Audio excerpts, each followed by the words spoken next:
All right, ready to dive in. Let's do it. Today, we're tackling advertising procurement. We're going to help you steer clear of those common mistakes. So you can really maximize those advertising dollars. Exactly. And our roadmap for this deep dive, an article from Procure4 Marketing. Top 10 mistakes to avoid in advertising procurement.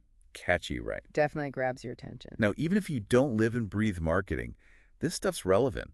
If you're involved in decisions about advertising, stick around. Absolutely. And the article jumps right into the biggest mistake: businesses not aligning their advertising with their overall goals. Okay, but why is that such a deal breaker? Seems pretty basic. It might seem obvious, but think about it. Let's say you're a company all about sustainable practices. Right. And then, bam, your ad campaign is all about fast fashion, sending mixed messages. Oh, yeah, I see what you mean. That misalignment, it can really hurt your brand, confuse your audience. Makes sense.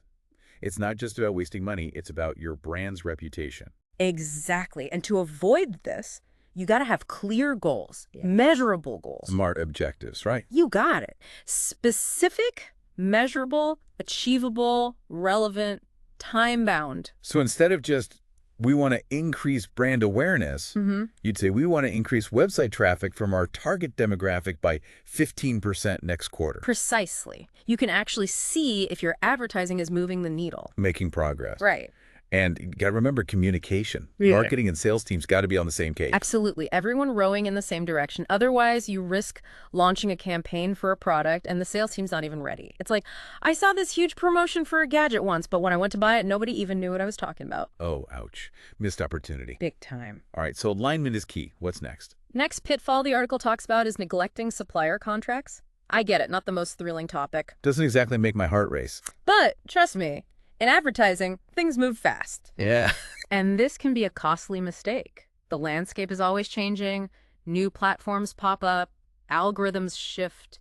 So what worked last year might be totally outdated today. Exactly. Sticking with old contracts, you could miss out on better deals, even fail to comply with new regulations. Oh, wow. Imagine being locked into a contract with a supplier who's using outdated tracking tech. Right.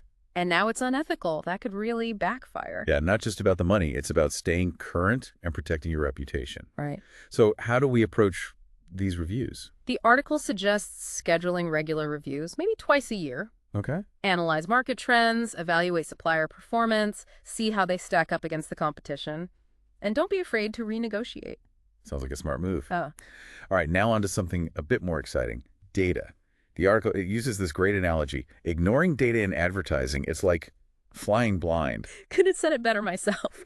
Imagine trying to navigate a busy city with no map, no GPS. You might get there eventually, but you'll waste so much time and energy. Data, it gives you that roadmap, helps you reach the right people with the right message at the right time. It's not just gut feelings and creative inspiration Yeah. anymore. Right. Those are still important, absolutely. But data backs them up. Right. Let's say you're running a campaign, 2 different ad designs. Right. By analyzing the data, you discover one design is way outperforming the other. Interesting. That data lets you adjust, focus your budget on what's actually working. Instead of just throwing things out there and seeing what sticks. That's exactly. Making informed decisions, optimizing your spending, getting the most bang for your buck. Now, you mentioned tools like Google Analytics. I get the concept, but I think a lot of people, myself included, get a little intimidated by all the technical stuff. It can seem daunting, but think of these tools as translators, helping you understand the language of data. Okay. You don't need to be a data scientist. Right. The key takeaway is data is your compass. It guides you towards more effective advertising. All right, so we've covered alignment, contract reviews, data, all essential for avoiding those pitfalls. And speaking of making the most of your resources, the article also talks about the danger of relying too much on a single advertising platform. Yes. It's like fishing in only one spot when there's a whole lake to explore. You might catch something, but you're missing out on so much potential. So even if you're seeing success on one platform, it's worth considering a more diverse approach. Absolutely. A diverse advertising mix, it helps you reach a wider audience, and it reduces risk. Okay. What happens if your main platform changes its algorithm or jacks up its prices? Having a diverse approach helps you adapt. And it's not just online versus offline, right? Exactly. You could be diversified online, but still rely too much on one social media platform. You got it. So take a look at your own advertising. Right. Are you putting all your eggs in one basket? Could you be missing chances to connect with customers on other platforms? Good question for our listeners. Mm. Now, the article then moves on to KPIs, Mm. key performance indicators. They're basically your measuring sticks, right? Think of KPIs as your destination on that roadmap. Okay. You need to know where you're going. Are you aiming for more website traffic, generating leads, boosting sales? Defining those KPIs keeps you on track. Like having a shopping list when you go to the grocery store. Exactly. And the article stresses those KPIs, they got to be linked to your business goals. So your goal is to expand into a new market. Mm-hmm. Your advertising KPIs might focus on building brand awareness in that specific region. That's it. Alignment strikes again. Everything connects back to the big picture. Okay, what about this next one? Viewing suppliers as merely transactional vendors. That's a common trap. But imagine if you treated every relationship like a transaction. Yeah, You wouldn't get very far, would you? unless I had unlimited cash. Exactly. And it's the same in business. Building those strong relationships with suppliers can pay off. No way. Better deals, insider knowledge, even preferential treatment. So it's like the difference between grabbing a coffee from a vending machine and having a barista who knows your order. I like that. It's about trust, communication, mutual respect. A good supplier relationship is a partnership. Where everyone wins. Exactly. So how do we build those relationships? Open communication. Be upfront about your needs, your challenges, and don't be afraid to ask for advice. Suppliers, they often have a deep understanding of the market. Okay. And when it comes to negotiation, remember, it's not a battle. Aim for solutions where both sides feel good. So collaboration over competition. You got it. Okay. I think we're ready for the next pitfall. Mm-hmm. And it's one I think we've all encountered. Inconsistent brand messaging. Maintaining brand consistency, it's harder than it sounds, especially in the digital world. You're juggling so many platforms and formats. So it's not just about having a catchy logo and tagline. It's about everything you do, reflecting your brand's identity. Exactly. And that's where clear brand guidelines come in. Think of them as your rule book. Make sure everyone's on the same page. So like making sure all the instruments are in tune before a concert. Perfect analogy. Now imagine a company that says they're environmentally conscious, but then they partner with a brand known for unsustainable practices. Yeah, that's going to send mixed signals. Big time. Uh-huh. It can really damage their credibility. So brand consistency, it's about clarity, alignment, and authenticity. Absolutely. And it's not a one-time thing. You got to constantly monitor your messaging, train your team, and be ready to adapt. Always evolving. Now, we've covered a lot in this first part, but before we move on, one more pitfall. Overlooking those tiny details in contracts. Ah, yes. The fine print. It's tempting to just skim and focus on the big numbers, but those seemingly small details can have big consequences. The article mentions someone who missed a seemingly minor clause and ended up paying a fortune. Yikes. Ouch. And in advertising, those contracts often involve intellectual property, exclusivity, rapidly changing terms. Careful review is essential. Imagine accidentally giving your supplier ownership of your creative work. Yeah, that would be a disaster. So how do we avoid falling into this trap? Take your time, read carefully, don't be afraid to ask questions, and if you're not a lawyer, get someone with legal expertise to look it over. So be meticulous, seek expert advice, and protect yourself. Okay, we've covered a lot here, but by being aware of these common mistakes, you can take steps to avoid them and set yourself up for success in advertising procurement. But we're not done yet. In our next segment, we'll explore some of the strategies and tools that can help you navigate this complex world. Back for more. Awesome. Let's keep this deep dive into advertising procurement rolling. So far, we've dodged some major pitfalls. That's right. But now it's time for the fun part, the tools and strategies that'll really make your advertising sing. And we're starting where we left off. Beta. It's not just about tracking performance. Right. It's about using it to optimize, make campaigns more effective. Yeah, everyone talks about data-driven advertising, but how do we move beyond the buzzwords? Think of data as a way to get inside your audience's heads. Demographics, interests, online behavior, it's all there. Okay. More targeted, personalized campaigns. Makes sense. But sometimes I feel like data is this big, scary monster. How do we tame it? Find the right tools and strategies. Imagine you're selling organic baby food. Okay. You wouldn't advertise on a heavy metal website, right? Probably not. Data helps you find where your audience hangs out online. Got it. Platforms like Google and Facebook, they offer sophisticated targeting options Yeah. based on demographics, interests, even past purchases. So it's being strategic, not just hoping for the best. Exactly. And you gotta monitor, analyze, adjust, constant feedback loop. Okay, data as a powerful ally. Right. But what about technology? There are so many platforms and tools. Where do we even begin? It can be overwhelming. Technology moves so fast, but you don't need to be a tech genius. Hmm. Start by figuring out your needs, your challenges. What are your biggest pain points? I think for a lot of businesses, it's staying on top of all the different platforms. Yeah. It's like you need a separate team just for social media ads. Exactly. That's where marketing automation platforms come in. They streamline things, manage campaigns from one place, schedule posts, track performance across channels. Working smarter, not harder. Let technology handle the repetitive stuff. Exactly. And speaking of strategy, let's talk about programmatic advertising. It sounds so futuristic. I'm still not totally clear on what it is, though. Think of it as automated ad buying. Okay. Software targets specific audiences, bids on ad placements in real time. So like a robot doing all the work for you. Kind of. Programmatic platforms, they use data and algorithms to find the most relevant places for your ads, like a personal shopper, but for ad spots. I love that analogy, and it saves time and money, right? Big time. Programmatic advertising can be much more efficient, cost-effective, no wasted impressions. Now, you mentioned algorithms. Does that mean the human touch is gone? Great question. Technology should enhance creativity, not replace it. Yeah. Programmatic platforms need human input.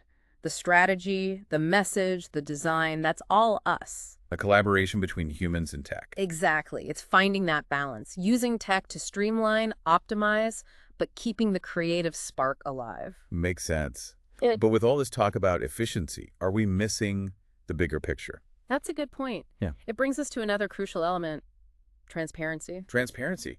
In advertising, what does that even mean? It means knowing where your money's going, how your campaigns are performing, what data is being collected, holding suppliers accountable. So, ethical use of my money, responsible handling of my data, Hmm. especially with data privacy being such a big issue these days. Exactly. Consumers are paying attention. They trust brands that are transparent, ethical. It's not just about clicks anymore. It's about doing the right thing. Okay, I see how transparency fits in, but advertising is a business. Hmm. Businesses need to make money. How do we balance ethics with profit? It's the challenge, for sure. But here's the thing. Doing the right thing is often good for business. In what way? Consumers, they want to support brands that align with their values. It's not just about avoiding bad press. It's about attracting customers who believe in what you do. Exactly. And that leads us to another aspect of ethical advertising. Sustainability. Sustainability. How does that apply to advertising procurement? Think about the impact of your choices. Your suppliers, are they sustainable? Eco-friendly materials in your ads. Supporting causes that reflect your values. It's about the long-term impact, not just the immediate results. Exactly. Imagine a company promoting sustainable products but partnering with a media company known for unethical labor practices. Total contradiction. Sustainability and transparency go hand in hand. Can't have one without the other. Couldn't agree more. It's about making sustainability part of your core advertising strategy. Okay, we've covered data, tech, transparency, sustainability. Advertising procurement is quite complex. Before we move on, let's clarify something. Advertising procurement versus media buying. Yes.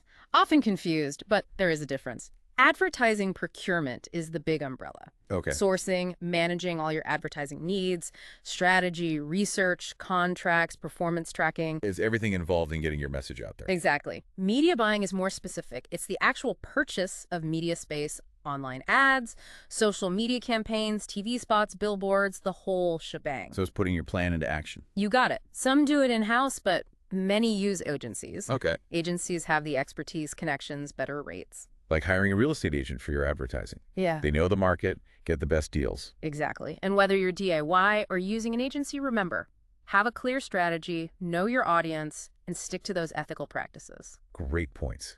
Coming up in our final segment, we'll wrap things up with some practical tips and resources to put all this knowledge to work. All right, deep divers, we're in the home stretch now. Final part of our exploration into advertising procurement. We've covered a ton of ground. We have. But now, let's get practical. Absolutely. Let's give you the tools to put all this knowledge into action. I like it. We're going to start with a key skill, negotiation. Right. And I'm not talking about just haggling over price. It's about building those relationships with suppliers, Okay. finding solutions that work for everyone, getting the most value for your advertising dollars. Right. We talked about those supplier relationships, Yeah. but how can we actually become better negotiators? Well, preparation is key. Do your homework. Okay. Understand the market, know your budget, know your priorities, gives you a solid footing. Like going into a job interview prepared. Exactly. Research the company, practice your answers, and just like in an interview, communication is crucial. Makes sense. Be clear about your needs, really listen to the supplier, don't be afraid to ask It's questions. a two-way street. Exactly. But what if you hit a wall? Yeah, what then? You need to be flexible, Okay. willing to compromise, explore different options. Sometimes a little creativity goes a long way. And, don't be afraid to walk away if the deal isn't right. Know your worth. Exactly. And remember, negotiation, it's not a one-time thing. You might need to revisit those contracts, renegotiate as things change. The market shifts, your goals evolve. It's a dynamic process. All right, what about resources? Are there any organizations, websites, books that can help our listeners with this stuff? Definitely. Start with the World Federation of Advertisers, the WFA. Okay. They have tons of resources, best practices, case studies, training programs. A one-stop shop for all things advertising procurement. Pretty much. The Association of National Advertisers, the ANA, is another great one, especially in the U.S. And don't forget about industry publications, Ad Age, Marketing Week, keep you up to date. So much info out there. Yeah, it's about finding the right resources. And don't underestimate networking. Right. Go to industry events, connect with people, valuable insights, support, maybe even some new partnerships. It's all about making those connections. So, as we wrap up this deep dive, what's the one thing you want our listeners to take away? Advertising procurement, it's not something you set up and forget about. It needs your attention, your willingness to adapt, to learn. The landscape's always changing. Exactly. New platforms, new tech, new trends. It's like learning a new language. You got to keep practicing to stay fluent. I like that. So the more you engage with it, the better you'll get. Absolutely. All right, deep divers, I think that brings our exploration of advertising procurement to an end. It does. We've covered a lot, but hopefully you've picked up some useful tips, some valuable insights to step up your advertising game. It's like we've gone from wandering in the dark to having a clear map and compass. Exactly. And the journey doesn't end here. Right. Embrace the changes, keep learning, don't be afraid to ask questions. Solid advice. Now, before we sign off, one final thought. We talked about aligning strategies, using data and tech, being ethical.